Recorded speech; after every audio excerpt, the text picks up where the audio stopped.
Okay, we are live in five, four, three, two, one, lift off. What's up, people? You're watching Brudsy Entertainment. We have a very special guest in the house, OnlyFans superstar Zoe Louise. How are you today? I'm good, thank you. How are you? Fantastic, fantastic, fantastic. I'm just gonna double check. I'm just gonna double check the sound before we go into an interview because quite embarrassingly, I've done an hour interview before and no one's thought to tell me that there's no sound from someone, and that gets very frustrating. So just bear with me 2 seconds, or if someone's in chat. I'm good, thank you. How are you? Oh, fantastic. Well, hey, sound is good. Okay, Zoe, tell us a little bit about yourself then. Just like where you're from, just childhood experiences, just where you're from. Just tell us a little bit about you first. I'm 25. I'm from near Barnsley. And I've got 3 kids. Okay, that sounds like hard work. Yeah, it's great fun. They're all below 5. So it's like stressful. They're all below 5. Yeah, it's like a circus. Wow, I remember those days, boy. I've got 3 kids myself, so I remember those days. 3 kids, all below 5. But you know what though? It's obviously it will take a little while, but in about I'd say 5 years when they're all at school. Like I said to you off air, Yeah. it feels like magic. It feels like you've just been given your life back when they're all at school. They're gone 9 till 3 o'clock. It feels like bliss. So what's that like anyway, day to day with 3 kids trying to grab at your ankles and stuff? You've got no personal space while they're awake. Like you're just constantly on the go. There's no sitting down. Always one of them wants something, but at the same time, it is rewarding. It's, yeah, it's definitely rewarding. I think, there's so many people that there's so many women that I've noticed as well. Like, they go through life, like, some women choose their career first, and it's like there's something missing in them, and you can see it. And, although having children is hard, but I don't think there's anything you can get. Anything more fulfillment that you can get than having children. It's like it forces you to be on the ball. You've got to look after your kids and stuff like that. There's no, it did like where these women they're out there, doing their careers first and everything, and then they get to a later stage in life where they maybe even can't have kids, and the pressure of having kids when you actually want to have kids is actually really hard. Yeah, I'm pretty sure you know that yourself. It works the opposite way. So when you're just having fun casually with your partner, that's when the kids tend to come, even when you're on contraception.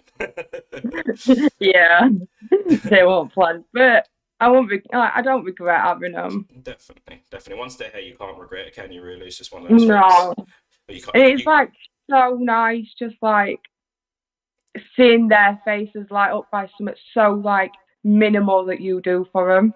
Yeah, definitely. It's like you're like this. You're just like this. So you're like this superstar to them, innit? It's just like you're doing everything for them, and they just the rewards you do. To be honest, with you, I do. All my kids are old now, so I do. When I see kids and stuff, I think to myself, oh wow, I'd love to have another like newborn and stuff like that. But then you think about those. You think about those scream. You think about the screams and the nights and waking up, and it's like, are you with a partner? Are you as well? So you got someone sharing the bed with you. Yeah, Oh, that's so nice, and it's so rare nowadays as well. So many people I speak to, it's just like, daddy done a runner, mate. So at least you've got a partner standing by you and helping you out, so it's not too bad. So you can get a break at sometimes. yeah. Yeah, that was like a yeah, he's real helpful. When football's not on, What team does he support? Arsenal. Arsenal. Is he up in Barnsley? See, he's originally from London, Oh, okay, okay. Whereabouts? Kingston. Kingston. Oh, okay, that's quite close. I was brought up around that sort of area. To be fair, Kingston. So what made him move to Barnsley? We're in Chesterfield now. Chesterfield. Sorry. But like he moved up here because that's where his nan was. Oh, okay. Fair enough. So, but she passed away in pandemic, and we're on about moving back down. Hmm. Uh, but like I'm unsure on it at the moment. Okay. I take it your family's where you are at the minute. I don't have nothing to do with mine. You don't have now to do with your family. Okay, No. we got to touch a little bit on that without giving as much details as without giving too much details. Obviously, only giving as much details as you feel comfortable giving. But you know that's quite a sad thing not to. Um, Basically, like I grew up going through being abused by a family member. Oh no. Um, and when I turned, like, I tried telling him when I was 10 and I got ignored. And then I told him when I was 21. And basically, Those I messages was a coming through. liar. I was a liar. Oh, okay, okay, okay. So So, I got called, like, my brothers called me a slag and everything. So I was just like, okay, see you later. Bye. oh, that's so sad, and it always tends to be, you know, like a family member, someone close to the family that's doing these sort of things, and it really does mess up. It messes up everything because it's like they believe you or they believe that person, and then you know, and then it gets to a stage obviously where someone just says, you know what, fuck it, you don't believe me, I'm off, and obviously that's where you got to. But it's like, it's not even just that. Like, I just had my son. Hmm. And, like, I have to think, like, for him, like, I couldn't keep going through it. And, like, I didn't want him to end up going through it. Hmm. I hear you. So it just caused a massive rift. So I was just like, see you later. Bye. Wow. Do you ever regret? Obviously not the abuser or whatever, but do you ever regret? Like, do you ever miss them and stuff? Like, 'cause It is difficult because, like, you know, when you like you feel poorly or like you're going through like something big in your life and you're just like, I want my mom. definitely, yeah. And like it's hard because like I know she's still alive. Like it wouldn't be as hard like if she were dead as horrible as that sounds. Oh no, oh no. Have you left the door open in terms of a relationship with your mums? Because obviously that's quite important for a young. You asked, yeah, I know you're 25, but it's still, you know, girls always need their mums, you know, at some stage. But you know, obviously, but I don't know. What do you think? Yeah, I've opened the option of going to therapy with her. Okay, that sounds But great. like she's agreed to it, but I'm just like putting it off. No, as hard as it may, it's hard as long as obviously she wasn't the person that was hurting you, or whatever. But I mean, as hard No, as but that. she's still sat at a Christmas dinner with him. Oh, okay, I hear you. I hear you. That's tough.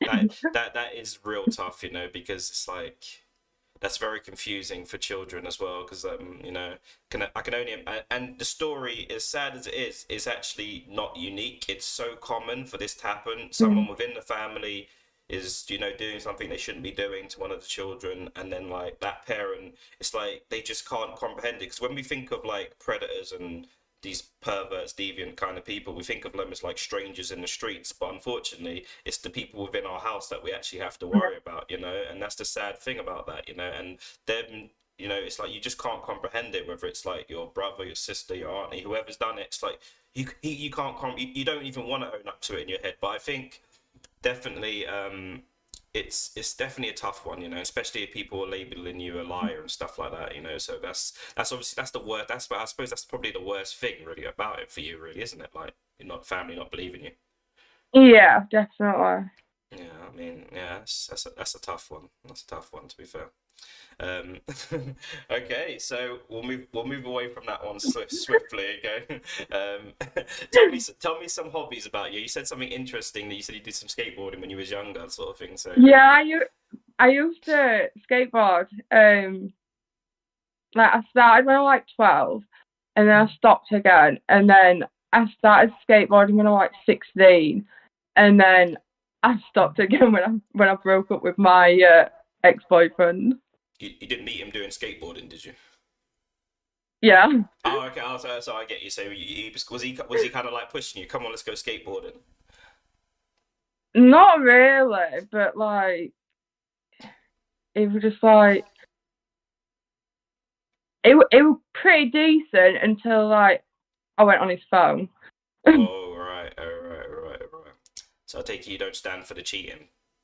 No, All right, no. so I've got to ask this at the minute. There's this big thing going on at the minute where um, it's been put out that women, if they've got a man that's providing financially and that's looking after locking down the house basically, that man should be that man should be able to occasionally step out and have a little bit of fun and come back to you.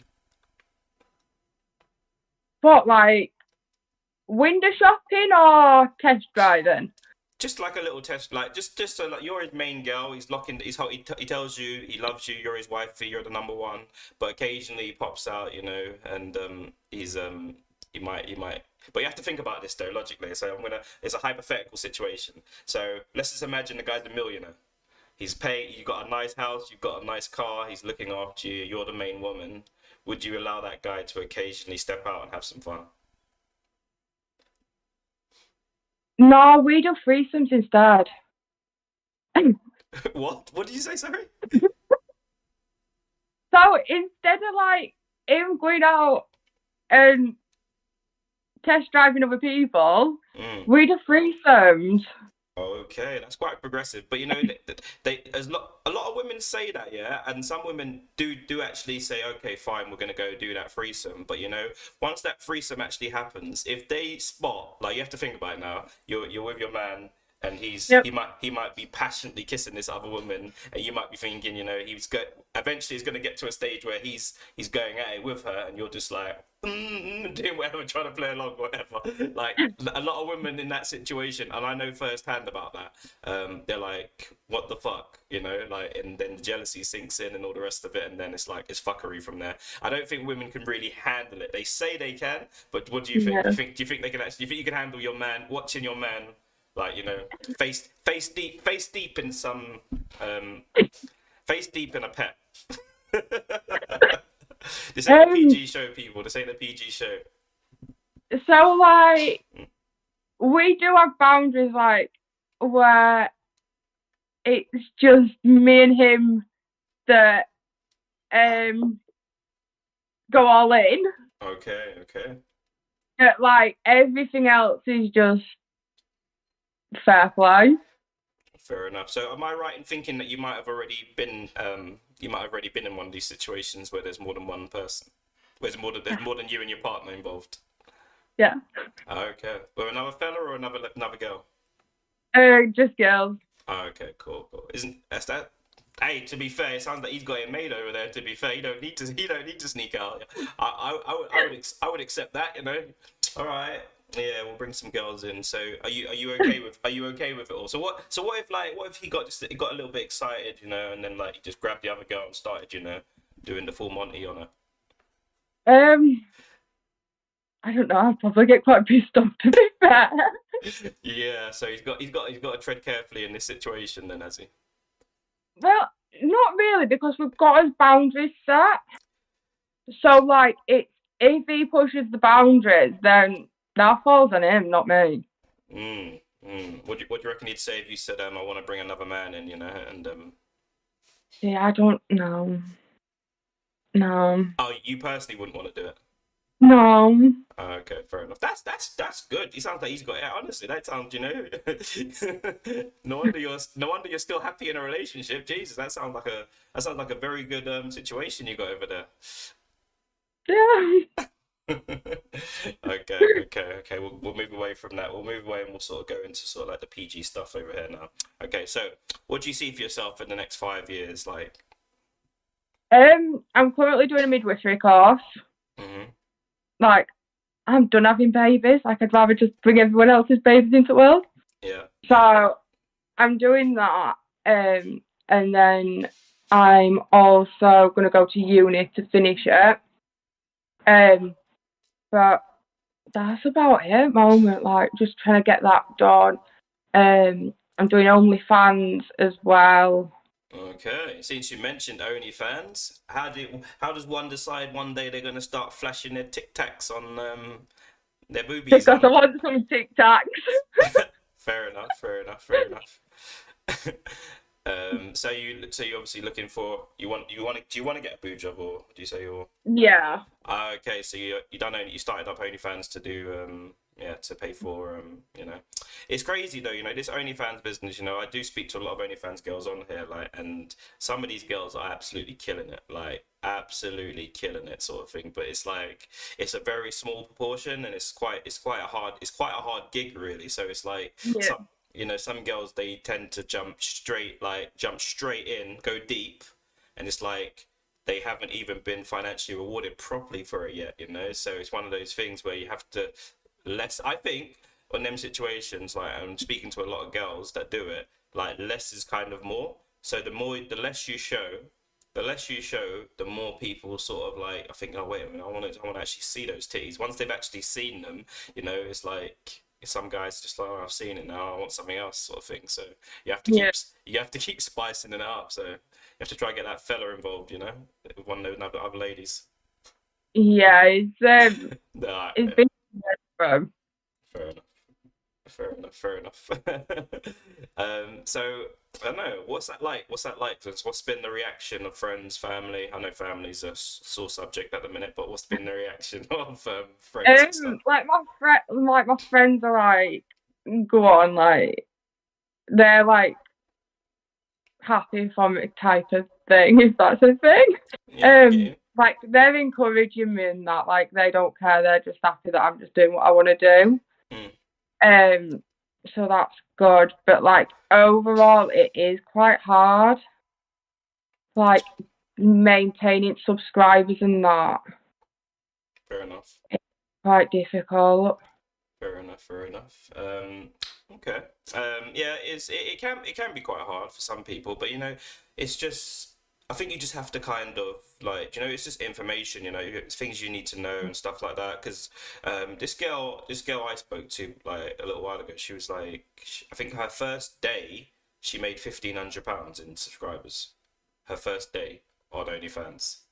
So I think we need to have like a group discussion about some stuff. Like we'll talk off air about this and how we can boost it up and everything. And yeah, Yeah, definitely. yeah, we'll definitely talk about it. So so what do you do day to day? What's day to day life look like for you now? Day to day is just like kids get up for anywhere from like 5 o'clock in the morning, Hmm. then do it nursery, um, my eldest goes to school, and then I've got a 1 year old that clings to me. She's literally like a baby monkey. Yeah, they are like that, aren't they? Yeah, and it's just like entertaining her while other two are at school, and then it's just like school runs, and then as soon as that like they come home and like running all their energy off, I'm just like, Yeah, really? yeah. A lot of a lot of parents are like, you know, just damn. Go back to school, like you know, during the holidays is like the worst. You know, some people are like, yes, holidays and stuff like that, and they're all excited. But you know, the mums and the dads, they're like, oh, holidays. Damn, that means I got three kids underneath my feet running the whole time. You got to entertain them. They're so bored easily. You know, thank God for technology, but I think it's having a adverse effect on them as well, because it's like they after they watching their tablets and stuff like that, they get a little bit bored. And I don't know if you've noticed with your children, like if you give them too much technology, they go a bit crazy sometimes, you know. Yeah, yeah. My 4 year old is worse for it at the moment. Mm, Like you've got to limit like his iPad and like he'll play PlayStation. mm-hmm. Like I'm not even gonna joke, Oh, like sorry. lie or anything. I've never seen a 4 year old play PlayStation so good. Wow, what games does he play? He's got like Lego Star Wars and Lego superheroes and all that. Hmm. But he's actually like really good at it. But you got to limit it because if not, he literally turns into Hulk. Yeah, you really do. Like he just wants to start smashing stuff up, and it's like, whoa, dude, calm down. Yeah, yeah.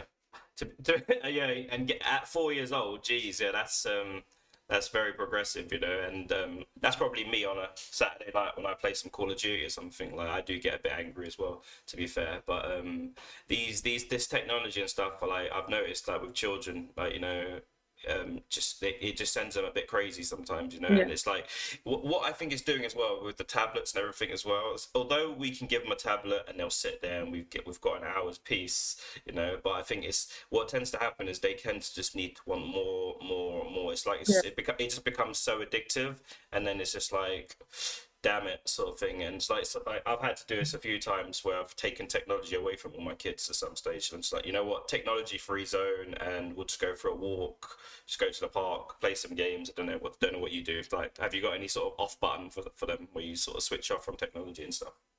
Yeah, we take it off and like we encourage like the reading and that. But like when they do have their iPads, we've got like education. Like it's not just sit there and play whatever you want. They've got educational games. Mm, So like there's one where it's like a hungry caterpillar and they've got like feed it and that and make it grow and then it turns into a butterfly. And like my 4 year old, he's got like number games on it. yeah, they So it's actually put all up. like age appropriate and that for him, and it's not like he's just sat there literally just like Yeah.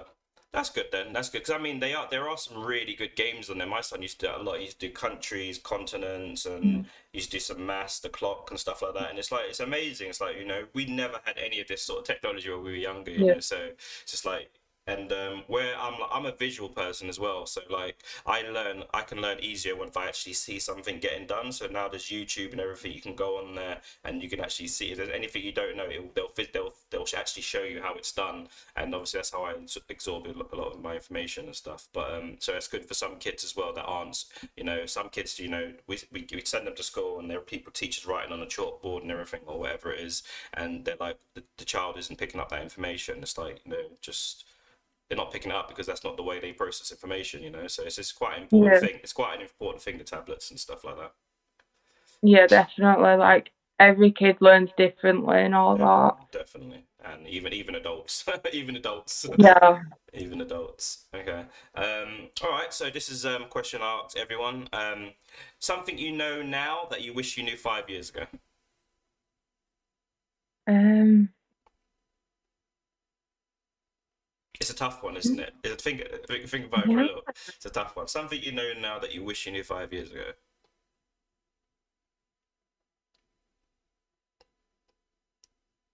Moments are better and are worth a lot more than presents. Okay. Like people value um like items that people buy you, but realistically, like the moments and time that you spend with people are worth so much more. Yeah, definitely. That's something that's kind of like a kind of really that's kind of deeper than it actually goes because nowadays everything seems to be about material. Everyone wants to show off what they've got. This I've got that. We've all got these friends. Oh, we're going on holiday there. We're going to this. We're going to this hotel. Blah blah blah. But you look at them in their photos when they're posting it. They don't even look happy. They Yeah, generally don't even look happy. You can tell they've literally had to force that pose out of that picture, sort of thing. So it is like a walk, like you said, a walk in the park can be more important than you know, maybe not a posh restaurant, have a nice meal and stuff, but but a walk in the park sometimes can be a bit more rewarding than like silly material sort of stuff. That sort of like yeah, it's not all obviously it's nice to be treated now and then, but there's the important stuff that we take for granted sometimes, and even people with all the resources in the world, all the money in the world, they're not happy. They're still going out there and doing stuff. um, this bit now is just more to do with mental health and stuff. There's obviously a massive thing at the minute now where mental health is it's always been there, but it's being brought to light and people feel a bit more open about coming out of it. Like, have you ever felt that you've sort of like really suffered with it in your lifetime? yeah, yeah, I can imagine, actually, to be fair. Jesus, Jesus. yeah. What can you explain, sort of like what sort of? Um, I used to drink, and I mean, like, this is a child, well, a teenager. I used to drink just so then I could survive. Hmm. Um, I'd done, I had tried doing past overdoses and that, but um, I'd say like there is a reason to keep going, Hmm. whether you don't know it or not yet. There is Hmm. like always some reason to keep pushing through. And I'd also say like your family ain't the people that are blood. Like your family are the people that do help you get through your tough times. And that's actually so important sometimes, you know. And it's like, it's yeah, you know, it's like it's amazing how friends and strangers even will support you more than family will sometimes. You know, that's actually it's like one of those really weird things. You know, it's just like, you're my family. Why aren't you supporting me like this stranger support? Like this person that only known me like a couple of days, they've supported me more than my whole family sometimes, and it's very weird that that happens. I don't know whether it's just comfort. We just get used to sort of the relationships with people, and it's just like, you know, it doesn't seem like, you know, it's just weird. I can't even explain it. It's like, if you set up a business, if you set up a business and you say, and you start pushing it out to your friends and your friends and your friends and your like your friends and your close circle, they will tend to support you more than your actual family will within that business. So it's just it's I don't know. What do you think? It is weird. It is weird. Obviously, in your circumstances, you can't phone your family and say, I need you to support my OnlyFans career and subscribe. I'd never ask a family member to support me on I my know, yeah, fan. I suppose so. I suppose so. Yeah, I was obviously just demonstrating the argument for the you know, whatever business. Let's say you were selling toothbrushes. You know, if you were selling toothbrushes, it would be easier to sell them to your friends rather than your family. You know, because they'd be like, oh, what's he up to now? What's she up to now? Sort of thing, and Yeah, blah blah blah. But yeah, I mean, it's like I said to you, it's a very tough one for you because I imagine like you're happy where you are now, but I imagine deep down inside it would be nice to phone him up and say how are you and everything and stuff like that. But yeah, I think the counselling sounds very good, and like it's just whether you're like what tends to happen is it's like you want to hear certain things, you want to hear your mum say certain things, and like yeah, sometimes parents, if they, you know, they want to they want to sort of brush over it, sort of thing, almost, and it's hard. It's hard. It's like they just want to say, right, can we just start from now and move from here? But when someone's been a victim of something, it's very hard for them to say, I'm gonna let it go and just move forward with the sort of past. But that's something for you to work on and think about yourself. But I think the counselling is definitely a good step. But it's just expectations are, because it's deep down inside, you're sitting there, you're saying, you're my mum. You should have yeah. been there for me. You should have supported me. You should have looked after me. You should have believed me. You know. Um, what what the hell's going on? Like, why haven't I got you in my life? It's crazy. But I think it's just a matter of unfortunately, in these situations, you will end up having to give more than the other person to make the relationship work, and Yeah. that's the sad thing. And it's just I think sometimes it's just up to you how long you want it. I know it might be totally different. You might go and she might break down and say, "Oh, I'm really sorry, darling. I miss you so much. I love you." And it might, you might get some of that, but 9 times out of 10, you know, normally parents, because they can't, to believe the truth is worse for them. For them to sit there and believe the truth, that's worse. They can't think of that. It's like, you know, um, personally myself, you know, I'm killing someone. My daughter's ever come to me and tell me stuff like that, you know, I'm probably going to kill that person. But then the dilemma is, it's a family member, someone you've grown up your whole life. But still, my daughters and my daughter, for me personally, my daughters will always be believed over family. And if like, there'll be blood, there'll be war, there'll be you know, literally me personally. But you know, some parents, it's just, and you don't know till you're in the situation. But it's just. Like I were expecting like your type of reaction, Mhm. like where you go to war, and not like the fact that she sat down and had a cup of tea and a chat. Was your dad around in the life? My stepdad was, yeah.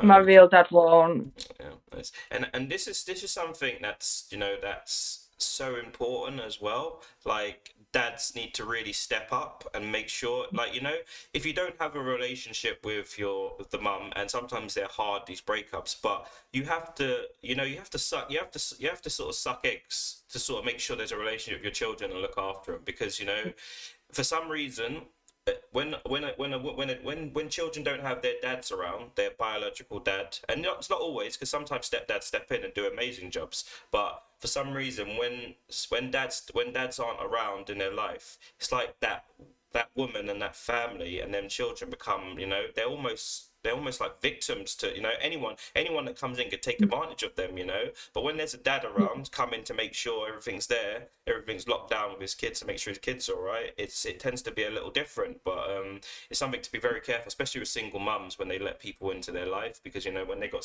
unfortunately, it's something that you have to think about now. There's so many weirdos out there. Yeah. There's just so many weirdos, so it's something you have to think about. But we'll end on some lighter notes. You and your partner, obviously, how's that going and everything? Well, it's going. It sounds like for him, he's got the best deal of the freaking century over here. Frick yeah, He now. has got the best deal at It, Centre. it does, Jesus. He freaking he should be happy. I'll be coming home. Yeah, I'm gonna make her happy. I'm gonna tidy up. I'm gonna do this. That girl that we saw in the bar. Apparently, she likes you. She likes you. We need to set something up. Is that his vibe? Is that how he goes? Is that how he gets? Is that how he does it, or is it you? No. Oh, it's you. I bet it's you, isn't it? I bet it's you. You're like, oh, well, hang on a minute. That girl there, she's a I'm bit. She's really a. picky. Okay. Describe your best. Describe what a girl would have to look like to you to sort of say, yeah, I want a piece of that. Tattoos, different colour, like alternate. Like goth style, sort of wacky A style, sort little of. bit, yeah. Wow, wow. I know a Like lot of. I can't do all that book stuff. Oh yeah, yeah, yeah, yeah, yeah. That's a lot. When do you know when girls say that? Do you know it's I get exactly what you're saying when girls say that they're lesbian sometimes, and then it's like it's like I'll say this. It's like when if you're a kid at school and your mum's a lesbian and she's like you, pretty, skinny, nice body, all the rest of it. Kids will be like, yeah, that's good. They'll accept it. But if your mum's one of those other sort of lesbians, the ones you sort of described, I won't go into too much detail because I don't discriminate over here people. Everyone's everyone. But you know what I mean. They tend to get like Yeah, your kids are more likely to get bullied if their mum, it's one of those sort of like the different types of lesbians. The ones you see in yeah. the prison movie that's called Daddy and stuff like that. Oh, bless you, bless you, bless you. Anyways, Zoe, it has been fantastic talking to you. You're on OnlyFans, guys. There's more to her. There's more to her than the Tic Tacs. She's a very cool person, very easy to chat to. Get over to that OnlyFans and hook it up. And I'm going to be talking to you off air about some other stuff as well. Yeah. Fabulous chat with you. It wasn't that bad, Zoe, was it? No. See, I'm quite easy to talk to, I think, you see. Yeah, definitely. Okay, do you want to, what's your final thoughts? Final thoughts on everything, Zoe? The chat, final thoughts on it all. For It's any, been great. fair enough. Not been as scary as what I thought it was gonna be. No, you see, I think it depends on who you're speaking to. I think I'm quite a very easy. I don't take myself too serious. Yeah. It's just, oh, here I am blowing my own trumpet. There we go. There we go. But yeah, and if I had a glass of wine, I would toast it to your boyfriend, by the way. They're probably one of the luckiest guys out there, that's like, sitting there thinking, oh, yeah, Jesus, he must be laying back and thinking to myself, oh my God, I got it good over here. Yeah. So Yeah. he better make sure he keeps his hat on, and stays on your good side, because damn, Yeah, there's some fella. definitely. Definitely. Okay, everyone, this was Zoe OF. Make sure you go check her out. Guys, it's not just OnlyFans girls that I interview. I interview everyone. Chill vibe chats, interesting life stories. Come in, have a chat. Simple, buy a video link, no issues. Breadsy Entertainment